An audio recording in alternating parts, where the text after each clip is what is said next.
6, 13 e 14 diz assim: Sede vigilantes, permanecei firmes na fé. Portai-vos varonilmente, fortalecei-vos. Todos os vossos atos sejam feitos com amor. Que Deus aplique esta porção da sua palavra em nossos corações. Meus amados, nós já estamos chegando ao fim da nossa série de meditações que temos considerado no nosso culto de oração. Nós temos observado pelo menos 5 exortações que Paulo escreve à igreja de Corinto. Nós já observamos pelo menos 4 dessas 5, as 4 aparecem aí no versículo 13. Paulo disse: sede vigilantes, permanecei firmes na fé, portai-vos varonilmente, fortalecei-vos ou sejam fortalecidos. Então, o último que vamos considerar hoje está no versículo 14, se está aí na sua Bíblia, com a sua Bíblia aberta, ou pode observar na projeção. Paulo escreve dizendo: todos os vossos atos sejam feitos com amor. A versão corrigida, se você tem uma versão corrigida, deve ter atentado que ela traduziu: todas as coisas ou todas as vossas coisas sejam feitas com caridade. Aqui, irmãos, no contexto da tradução para o português dessa versão, a expressão traduzida por caridade era a que mais se aproximava do sentido do termo original. Entretanto, na dinâmica da língua, caridade ganhou uma outra conotação, ganhou um outro sentido no decorrer da história, no decorrer da dinâmica que a língua possui. Antes era usada para descrever um sentimento interno que impulsionava o indivíduo a ações benéficas, que conduzia o indivíduo a fazer o bem. Falava então de um interesse pelo bem-estar do outro de forma geral. Esse era o primeiro sentido, o sentido tomado para traduzir a expressão caridade no contexto da versão corrigida. Mas depois disso, com a dinâmica da história, nós temos uma limitação imposta à expressão caridade e agora, basicamente, ela ocupa uma dimensão externa, ou seja, ela descreve agora o ato de socorrer, o ato de ajudar alguém necessitado. Então, aquilo que antes advinha de um senso interno que impulsionava alguém a fazer o bem em detrimento de alguém, nós temos agora a expressão caridade como sendo uma descrição da ajuda a um necessitado, de fazer algo para alguém. E então, observe que nessa conotação o campo de abrangência foi consideravelmente limitado. Nós temos, por exemplo, com base nesse aspecto externo, que alguém pode ser julgado como sendo caridoso por fazer algo externo que não seja motivado por um senso interno. Simplesmente ele fez algo de bom ao nosso julgamento, ao julgamento de quem está de fora, e essa pessoa já pode então ser considerada como sendo caridosa, mesmo que essa ajuda seja desprovida de um sentimento interno genuíno que o impulsione na direção dessa realização. Em termos mais práticos, alguém pode, por assim, fazer caridade sem ter a real motivação, o bem-estar do outro. Por exemplo, um político corrupto em época de campanha.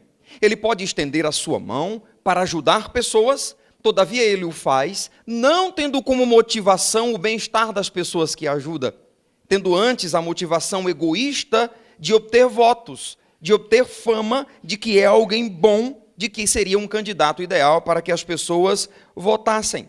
A caridade, então, nos dias de hoje, está geralmente associada ao contexto em que há uma necessidade física, onde há pobreza, onde há enfermidade, onde há alguém desfavorecido, então nesse contexto a caridade é aplicada. Com essa conotação, a caridade não expressa devidamente o sentido da palavra traduzida nesse texto, por exemplo, como a versão atualizada usa a expressão amor.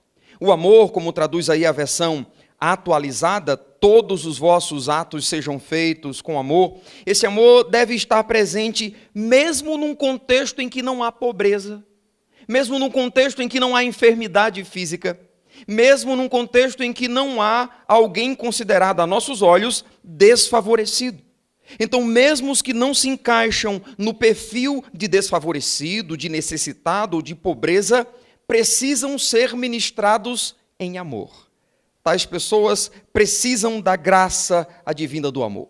Então, uma proposta de definição para o que seria o amor em questão desse contexto, o amor aqui diz respeito a um interesse e busca do bem maior de outra pessoa, sendo esse interesse e busca condicionados à glória de Deus. O que é amar? Amar é a busca do bem-estar do outro. Amar é o interesse e busca do bem maior do outro, sendo esse interesse e busca condicionados à glória de Deus. Assim, no exercício do amor condicionado à glória de Deus, uma marca daquele que o pratica é o altruísmo, ou seja, uma dedicação ao outro, sendo essa dedicação desprovida de um caráter egoísta. Eu estou buscando o bem-estar do outro, o bem maior do outro, não esperando algo em troca. Eu estou fazendo pelo prazer de abençoar, visando o bem-estar do outro, condicionado à glória de Deus. Irmãos, observemos que não é sem nexo que o apóstolo Paulo conclui essa série de imperativos, fazendo referência ao amor como elemento necessário em tudo que os irmãos da igreja de Corinto realizassem. Todos os vossos atos sejam feitos com amor. Quando nós olhamos para o contexto da carta, nós podemos entender a dimensão e profundidade e, sobretudo, a necessidade de que os atos dos irmãos tivessem como marca o amor. Isso porque essa igreja estava com atitudes totalmente incompatíveis com o que é o Evangelho. Havia nessa congregação comportamentos totalmente inadequados, comportamentos dispar ao que é a essência genuína do Evangelho, um comportamento totalmente inadequado a um cristão, e é por isso que Paulo faz essa exortação sobremodo pertinente. Por exemplo, você deve lembrar, se já leu a epístola aos Coríntios, você deve lembrar que esta era uma igreja marcada pelo litígio, isto é, por brigas, por demandas, por questões entre irmãos, questões pessoais. Irmãos estavam levando outros ao tribunal, quando deveriam tratar entre si, ou mesmo estabelecer um mediador que julgasse a causa entre eles. Ao invés disso, eles estavam levando uns aos outros ao tribunal, um tribunal humano. Logo, ao fazerem isso, ao levarem as questões de dentro da igreja para descrentes tratarem, Paulo diz que isso era uma clara demonstração de carnalidade, de meninice na fé. Paulo diz que era falta de sensatez. Essa igreja também tinha como marca o partidarismo. Você já ouviu o discurso que Paulo denuncia deles, dizendo: eu sou de Paulo, eu de Apolo, e eu de Cefas, e outros ainda diziam: eu sou de Cristo, como se tivessem fundamentos diferentes de fé. Quando deveriam focar em Cristo como pedra angular, como fundamento da fé, eles estavam enaltecendo homens. Daí a reprovação de Paulo a afirmar que ninguém pode lançar outro fundamento além do qual já foi posto, o qual é Cristo Jesus. Essa igreja também tinha como marca a soberba no exercício dos dons espirituais. Aqueles que tinham dons em evidência, eles estavam considerando-se como sendo superiores. Tu não falas em língua, logo tu és inferior a mim.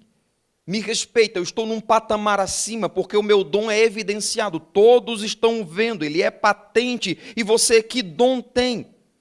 É então nesse contexto em que Paulo destaca a necessidade de que tudo quanto eles fizessem, eles deviam fazer com amor. Segundo ele, tudo que os coríntios realizassem deveria ter essa marca, o interesse pelo bem-estar do outro, um sentimento de abençoar antes de ser abençoado, um sentimento de traduzir ao outro a bondade da glória de Deus sendo refletida por meio das suas ações. Então, olhando para o contexto da igreja de Corinto, sabe, irmãos, se estivessem eles seguindo a dinâmica da prática do amor em tudo o que realizassem. Se o amor estivesse presente, não haveria divisão. Observe o que o apóstolo Paulo diz no capítulo 1 e versículo 10.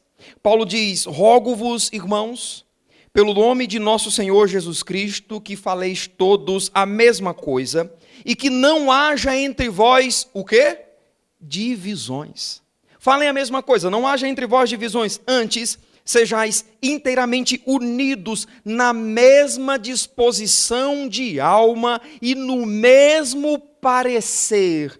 Paulo está descrevendo a natureza da unidade que deve envolver a comunhão da congregação.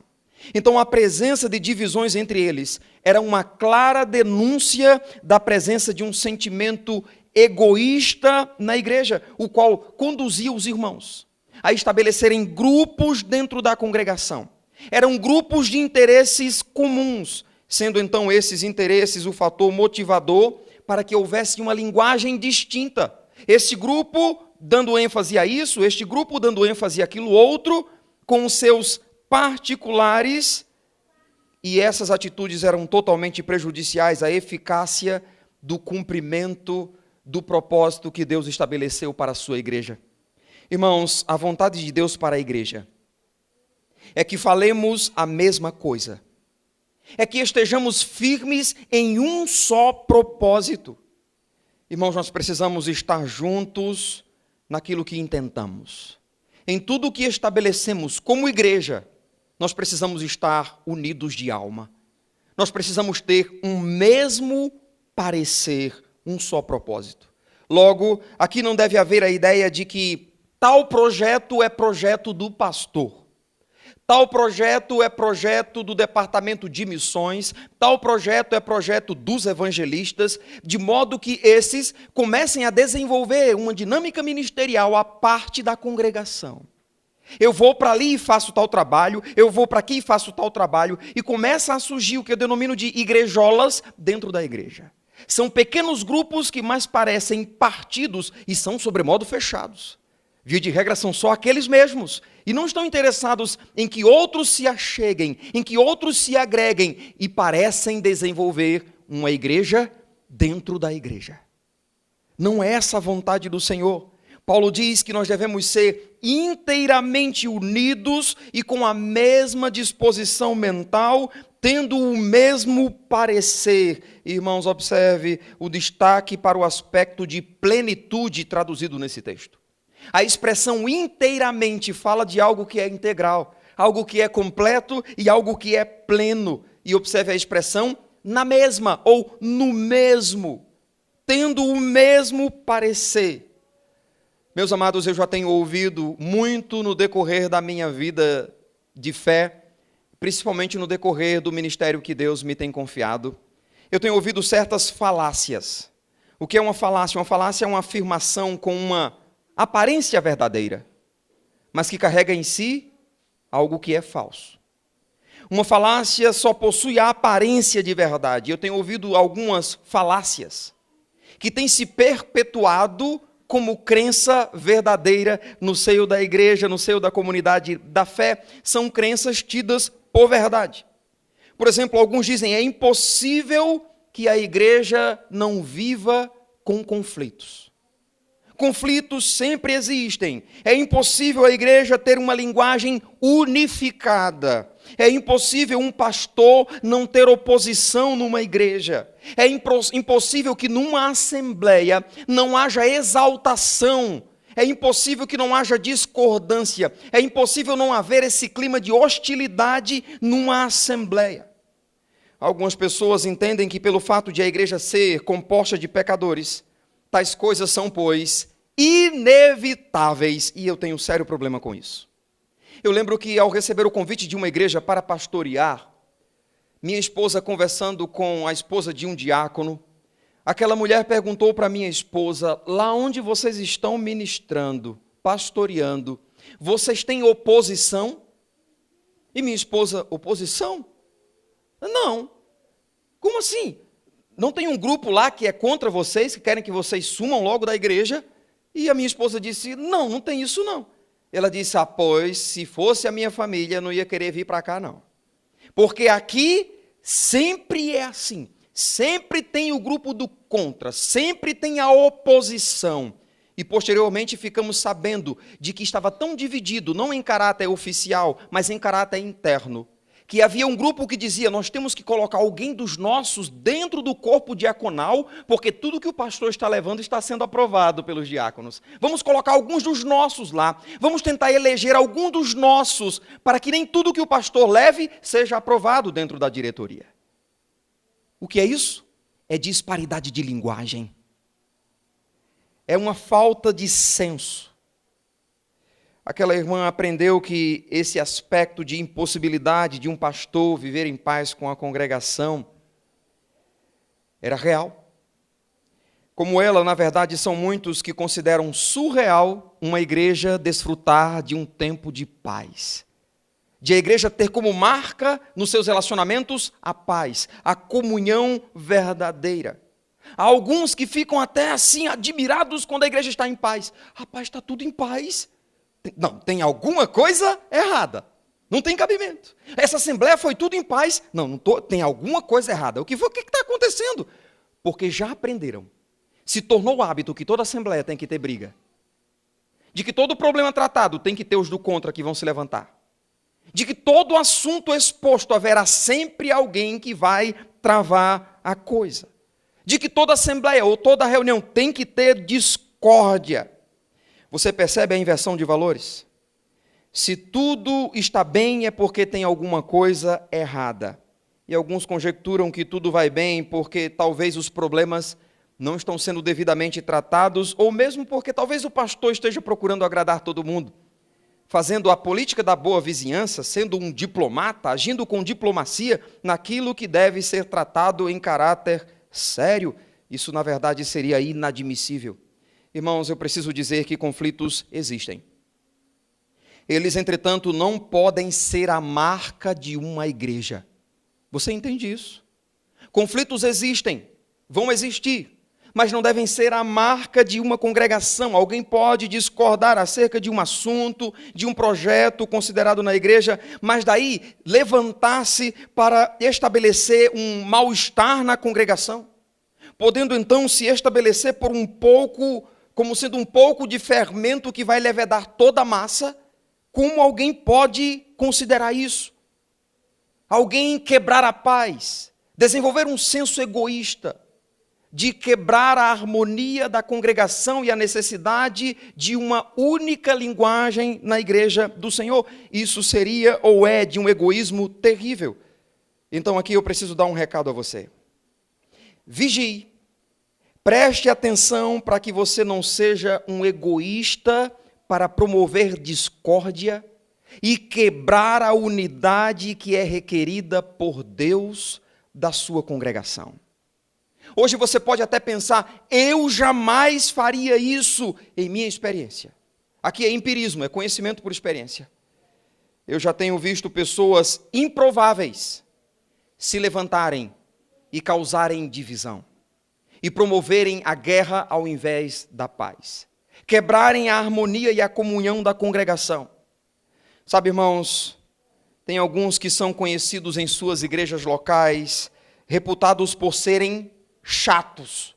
Mas eu sei que isso é só em outras igrejas. Graças a Deus aqui no Preá não tem isso, nunca teve. Mas tem alguns, em algumas igrejas locais, que são conhecidos como chatos. Sabe aquelas pessoas que são sempre do contra, que querem sempre travar, e o pior é que esses indivíduos, na maioria das vezes, são extremamente moralistas. Eles costumam fazer um discurso de vitimização, de serem mal compreendidos, de serem rejeitados, e então questionados quanto à motivação que para eles é totalmente pura da sua argumentação. Como podem achar que eu quero o mal? Por que fazem isso comigo?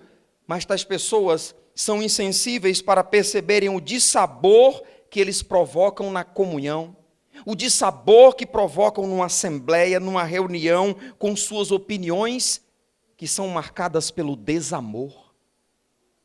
Quando falam, não transmite amor, não expressam amor, não transpiram amor.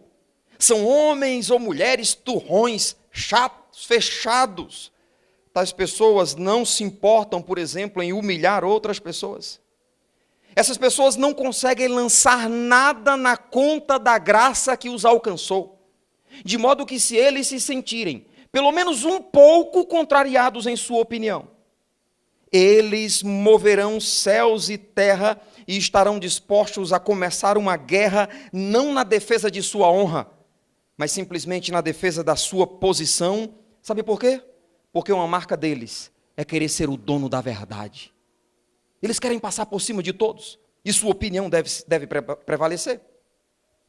Via de regra, o discurso dessas pessoas, novamente, é carregado de dissabor.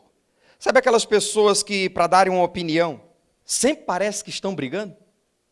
Já viu alguém falar assim? É uma opinião, mas parece que é uma briga. Sabe aquelas pessoas que, aparentemente, os que chegam à sua volta têm que pisar em ovos para não acordar o leão que está dentro daquela pessoa? Sabe aquela pessoa que, quando diz uma coisa na assembleia, tem um monte de irmão pensando, vixe, vai começar, misericórdia. Uma característica que observo em alguém assim, aqui é uma visão particular. Uma pessoa assim, as crianças se distanciam dela. Ela não tem alento, empatia com crianças, e as crianças não têm empatia com elas. Eu diria que o relacionamento de alguém com as crianças, como as crianças veem essa pessoa, é um dos principais indicadores para medir a sua simpatia. As crianças não têm empatia com quem é chato, com quem é turrão. Adolescentes não têm empatia com quem é chato. Jovens não têm empatia com quem é chato. Isso é básico. Então, essas pessoas que são assim, chatonas, que não parecem expressar amor na sua voz, como tratam os outros, e querem se esconder atrás de uma justificativa dizendo, eu sou assim. Isso é muito estranho, porque um servo de Deus deve ter como marca a bondade, a benignidade, a longanimidade. Nós precisamos ser pessoas que atraiam os outros pela nossa forma de tratá-los, sermos agradáveis aos outros. Tem alguns que parecem que só vivem chupando limão. Misericórdia. Se observar bem, o círculo de comunhão do chato, ele é bem limitado. É um grupo quase que fechado, porque muitos, no piloto automático, querem distância dessa pessoa. Não recebe visitas, não recebe convites para uma refeição, porque falta prazer das pessoas de estarem com aquele que é chato, porque o chato expressa ausência de amor nos atos que realiza. É terrível isso. Deixe-me dar aqui uma palavra pastoral ao rebanho que Deus me tem confiado. Aqui é aquela coisa de pastor para ovelha. Eu diria a você, não se rebele. Não promova a quebra de comunhão nessa congregação. Porque se você o fizer, eu vou quebrar sua perna. Eu não vou deixar você fermentar toda a massa. Porque Deus abomina a rebeldia e uma igreja marcada pela discórdia. Levante-se você. E você vai acordar um leão dentro de mim para defender a comunhão da congregação. Procure antes verificar na palavra de Deus a revolta do seu coração. Procure consultar diante de Deus se determinada questão que você levanta é justa. Busque antes, diante do Senhor, constatar se a sua revolta é fundamentada na busca pelo bem-estar do outro, na busca pelo bem-estar da igreja, ou se simplesmente é fruto do egoísmo do seu coração, para quebrar a harmonia da igreja do Senhor. Sua revolta expressa a santidade de Deus? Se expressa, uma marca da revolta será o amor. Olhe novamente para o versículo. Considerando que você não deve se rebelar, Paulo disse: rogo-vos, irmãos, pelo nome de nosso Senhor Jesus Cristo, que faleis todos a mesma coisa, e que não haja entre vós divisões, antes sejais inteiramente unidos na mesma disposição mental e no mesmo parecer. O que é isso? Isso é unidade, e só conseguiremos isso se a nossa motivação for regida por amor, que é o vínculo da nossa comunhão. O amor nos propõe, irmãos, uma afinidade de linguagem. E essa afinidade está no interesse que teremos pela glória de Deus. Logo, o amor nos propõe unidade. Claro, não significa unanimidade, mas uma união que supera as diferenças e nos mantém juntos em um mesmo parecer. Eu diria, em termos práticos, com amor, eu posso abrir mão de uma opinião tendo em vista a unidade da igreja. Não uma opinião, claro, em caráter de doutrina, mas em decisões outros. Com amor eu posso achar um projeto apresentado como não sendo o melhor, mas foi o que a igreja aprovou, então com amor eu visto a camisa. Irmãos, juntos nós somos mais fortes. Mas se não tivermos uma linguagem una, e nossos atos não tiverem como marca o amor, nós viveremos a dinâmica da igreja de Corinto, com litígio, com contendas, e logo nós seremos fracos. Em segundo lugar, olhando para o contexto da igreja de Corinto, se o amor estivesse presente, não haveria contendas entre eles. No versículo 11 ainda, Paulo diz: pois a vosso respeito, meus irmãos, eu fui informado pelos da casa de Cloe que há contendas entre vocês. Eles estavam discutindo. Paulo foi informado disso. O que nós temos aqui, nesse contexto, é que não era uma contenda esporádica, não era uma contenda pontual. Antes, Paulo estava descrevendo o que era uma realidade da igreja de Corinto, que tinha como marca a contenda. E Paulo então faz uma reprovação severa quanto à presença disso no seio da igreja. E essa dura reprovação é indício cabal de que contendas não devem ser consideradas como parte integrante da vida da igreja. Devem ser acidentes de percurso. Não marca da vida cotidiana da congregação. Olha o que ele escreve, capítulo 3, versos de 1 a 3. Paulo disse: eu, porém, irmãos, não vos pude falar como a espirituais, e sim como a carnais, como a crianças em Cristo. Leite vos dei a beber, não vos dei alimento sólido, porque ainda não podíeis suportá-lo. Nem ainda agora podeis, porque ainda sois carnais. Porquanto, havendo entre vós ciúmes e contendas, não é assim que sois carnais e andais segundo o homem? Que reprovação Paulo está dando? Ele denuncia que no passado havia dado leite àquela igreja, porque ela ainda não suportava alimento sólido.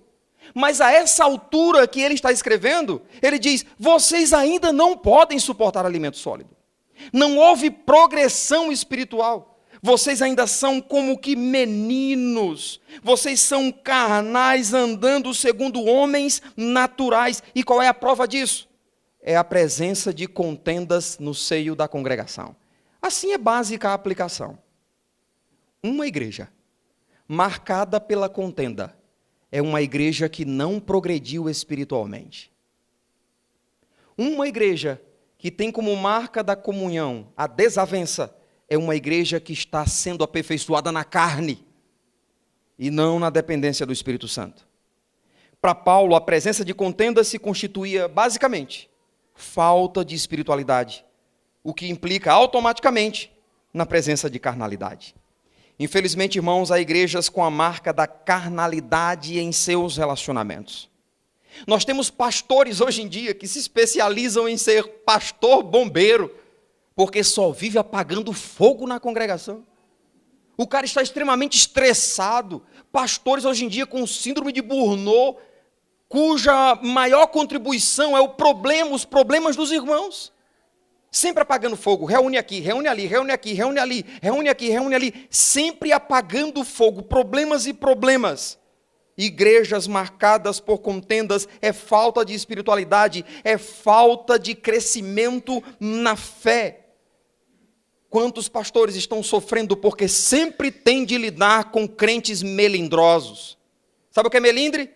É aquele camarada que não me toque, tudo se dói. Não falou comigo, eu fiz beijo, não vou para a igreja mais não. Fulano disse isso e isso. Fulano fez aquilo, coisa... Meninice. Irmãos, que esse não seja o ambiente da nossa congregação. Há crentes que às vezes estão magoados porque alguém disse uma coisa que era uma brincadeira, mas ela não gostou, mas ela guarda, ela não fala. Aí daqui a 6, 8 anos, nunca esqueci, naquele dia, faz 8 anos, 3 dias, 2 horas, 2 minutos e 1 segundo, você disse isso.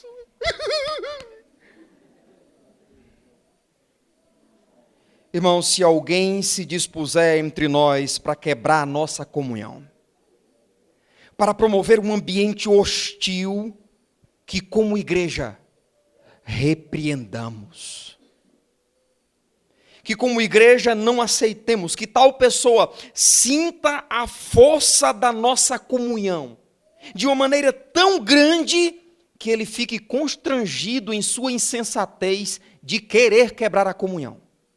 Irmãos, eu dou graças a Deus, eu já pastoreei uma igreja assim, que eu não precisava fazer muito esforço, porque havia uma resposta una da congregação àquele que se levantava em rebeldia. Coisa boa. Ei, pode parar com isso aí. Você está doido, cara? Quer quebrar a nossa comunhão aqui? Quer quebrar a nossa harmonia? Quer tumultuar a coisa aqui, cara? Próprias pessoas próximas dizia, pode parar. Quanto aos melindrosos, o crente mimimi, observe que eles nunca ficam com o mimimi somente para eles mesmos. Eles buscam apoio, eles chegam para choramingar no pé do ouvido dos outros. E quando encontram o imaturo, ele encontra apoio, ele se fortalece. Encontrei um, aí ele vai para ali, diz o seu mimimi de novo, encontrou outro, e ele vai se fortalecendo. E um pouco de fermento faz o quê? Leveda toda a massa. Então, se um desses crente mimimi, melindroso, chegar para você e começar a lançar suas murmurações, você pergunta para ele, você quer uma chupeta, bebezão? Diga para ele sério, você quer uma chupeta, bebezão? Você quer uma fralda? Cresce. Se é homem, seja homem, se é mulher, seja mulher valorosa. Deixa de mimimi para quebrar a harmonia da congregação. Diga a ele, vai ler a Bíblia, bebezão, para crescer, vai orar, vai evangelizar, vai servir ao Senhor, cresce. Irmãos, deixa eu perguntar a vocês, quanto essa igreja tem crescido ao longo dos anos? 53 anos. 53 anos. Qual o nível de maturidade que temos como igreja? Podemos contar com irmãos maduros, que traduzirão aos novos convertidos maturidade, segurança. Um grupo de homens comprometidos com Deus na liderança da igreja do Senhor. Um grupo de homens que a igreja pode contar. E além desses, pessoas no banco que têm qualificações e poderiam estar à frente também. Uma igreja marcada pela maturidade terá como marca o amor em tudo o que faz.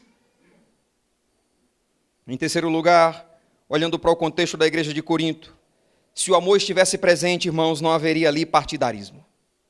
Dá uma olhada no que Paulo diz em capítulo 1, versos 11 e 12. Paulo diz, pois a vosso respeito, meus irmãos, eu fui informado pelos da casa de Cloé de que há contendas. Refiro-me de cada um de vocês dizerem, eu sou de Paulo, e eu de Apolo, e eu de Cefas, e eu de Cristo. Irmãos, as contendas que haviam entre eles era uma clara denúncia da ausência de amor. Isso porque, consideremos, o amor não enaltece o instrumento, antes a instrumentalidade. A questão não era quem plantava ou quem regava, era quem dava o crescimento. Mas a ênfase da igreja de Corinto, a imaturidade, levava-os a enaltecer o instrumento ao invés da instrumentalidade. Então, Grupo dizendo, eu sou de Paulo, eu sou de Cefas, eu sou de Apolo, e os mais espirituais talvez dissessem, eu sou de Cristo, mas todos estavam no mesmo barco, o barco marcado pelo partidarismo, porque mesmo os que diziam que eram de Cristo, era apenas um grupo a mais, e não Cristo em sua essência. No versículo seguinte, Paulo questiona esses irmãos, dizendo, acaso Cristo está dividido? Porventura foi Paulo crucificado em favor de vós, ou vocês foram batizados em nome de Paulo? O argumento de Paulo é que ele era apenas um instrumento a serviço do Senhor e nada mais. A firmeza deles deveria estar na mensagem do evangelho que receberam, e não na pessoa de quem receberam. A esse, Deus recompensaria. Ainda hoje, irmãos, é possível ouvir o eco dessa atitude da igreja de Corinto nas nossas igrejas locais. Pessoas que enaltecem homens, e homens que se alimentam desse enaltecimento. Igrejas que dão mais ênfase ao instrumento do que à instrumentalidade. Há crentes que fazem juras de amor eterna ao pastor com quem ela se converteu ou passou um bom tempo. Oh, meu pastorzinho querido, meu coração, não tem outro pastor melhor que o senhor. O senhor pode ir para onde for, o senhor sempre vai ser o meu pastorzinho. Aí o pastor vai para outro lugar. Pastor, chegou um pastor aqui, mas não presta não, vem-se embora, pastor. Pastores vêm e vão, eles são instrumentos. A instrumentalidade, a forma como Deus usa pessoas para a glória dele, é que deve ser considerada. Isso me soa a bajulação, a falta de maturidade. Há pessoas que têm até ciúme e entendem que um novo pastor está tomando o lugar do outro. Há pessoas que até enfraquecem na fé quando o pastor sai da igreja. Se tirar o senhor, pastor, não vou mais para a igreja, não. Então é crente no pastor. Não amadureceu. Pastores são instrumentos, vasos usados por Deus. O relacionamento pastor-ovelha não é como um casamento que deve ser estabelecido até que a morte os separe. Pastores vêm e vão, mas a igreja do Senhor permanece. E no reino de Deus, não há servos insubstituíveis. Há servos que são instrumentos do Senhor para o propósito que Ele tem dado, segundo a capacidade que Ele tem. É Deus quem providencia. A lavoura é de Deus. Uns plantam e outros regam, Ele dá o crescimento. Em quarto lugar, olhando para o contexto da igreja de Corinto, se o amor estivesse presente, irmãos, não haveria soberba no exercício dos dons. Observe que em 1 Coríntios 12, versos 29 a 31, Paulo faz uma série de perguntas retóricas. Ele diz, porventura são todos apóstolos? Ou todos profetas? São todos mestres? Ou operadores de milagres? Têm todos dons de curar? Falam todos em outras línguas? Interpretam-nas todos? E então há adversativa, dizendo, entretanto, procurai com zelo os melhores dons. E eu passo a mostrar-vos ainda um caminho sobremodo excelente. Irmãos, havia na igreja de Corinto alguns que entendiam uma espécie de hierarquia dos dons. Os dons de caráter evidenciais estavam acima de outros que não tinham tanta notoriedade. Então Paulo escreve nesse contexto para exortar acerca dessa visão errada. E bem como o mau uso dos dons no seio da igreja. Paulo destaca que de fato há uma variedade de dons, mas ele é enfático em dizer que um só e o mesmo Espírito é quem realiza todas as coisas, distribuindo-os como lhe apraz a cada um em caráter individual. Paulo aqui quer mostrar que o dom de cada um é fruto da distribuição de Deus, que tem como base o beneplácito de sua vontade. A expressão beneplácito, literalmente é bel prazer. Segundo o seu desejo, é ele que distribui. Então, para comprovar isso, ele estabelece algumas perguntas retóricas. São todos apóstolos? A resposta é não. Tem todos dom de curar? A resposta é não. São todos mestres? Qual é a resposta? Não. Para todas as perguntas, a resposta seria um claro não. Então, Paulo faz uma denúncia no final do capítulo, dizendo: procurai, ou entretanto procurai com zelo os melhores dons. A ideia aqui, Paulo está dizendo: vocês estão procurando o que vocês julgam, consideram ser os melhores. E quais eram os melhores? Os que davam mais evidencialidade, notoriedade. Mas aí Paulo diz: entretanto, vocês procuram com zelo os melhores dons, ou o que vocês consideram ser os melhores, mas eu passo a mostrar a vocês um caminho sobremodo excelente. Então, essa interpretação coaduna com o contexto. Paulo diz: eu passo a mostrar o caminho. E qual é o caminho que ele apresenta? O caminho é o amor. O amor é o caminho pelo qual os dons devem ser exercidos. O amor é o caminho pelo qual não só o exercício dos dons precisa ser desenvolvido, mas em tudo o que fizermos deve ser marcado pelo amor. Pois nas palavras de Paulo, todos os nossos atos devem ser feitos com amor. Isto é, devem ter em vista a busca pelo bem-estar do outro. Essa deve ser uma marca da nossa igreja. Nossa igreja precisa ser marcada por essa comunhão. Nós precisamos desenvolver aqui um ambiente de família. Precisamos cuidar uns dos outros, buscar o bem-estar do outro, abençoar a vida do outro e fazermos isso em caráter altruístico, isto é, sem um sentimento egoísta, sem esperar nada em troca, senão a manifestação da graça de Deus, alcançando outros a graça que nos alcançou. Abençoar o outro é um reflexo de termos sido abençoados. Qual deve ser, pois, a nossa reação? Abençoar. Afinal de contas, como Jesus disse, mais bem-aventurado é dar do que receber. Essa é a marca do amor. Tudo o que fizermos, o ministério que exercermos, os nossos relacionamentos, o projeto que estipularmos, a realização de uma assembleia, todos os nossos atos devem ser feitos com amor. Nós vamos encerrar essa mensagem com um cântico de confraternização, que desde que cheguei aqui ainda não vi na igreja, e eu sinto falta disso. Enquanto o Ministério de Louvor vem à frente, nós vamos entoar um cântico. Enquanto nós cantamos, nós vamos abraçar os irmãos, apertar a mão, vamos declarar o nosso amor de uns pelos outros.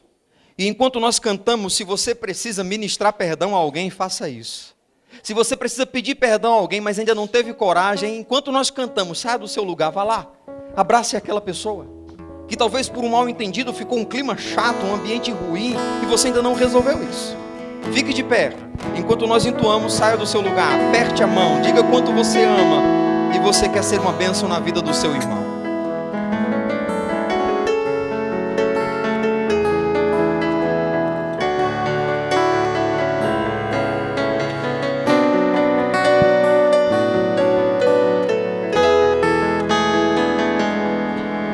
Recebi um novo coração do Pai,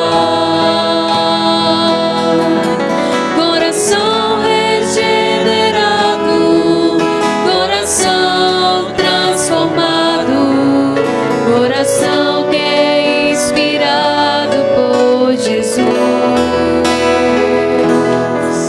Como fruto deste novo coração, declaro a paz de Cristo, te abençoo, meu irmão. Preciosa é a nossa comunhão. Somos corpos e assim bem ajustados, totalmente ligados, unidos, vivendo em amor, uma família, vivendo o compromisso do grande amor de Cristo. Eu preciso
Cristo, te abençoo, meu irmão.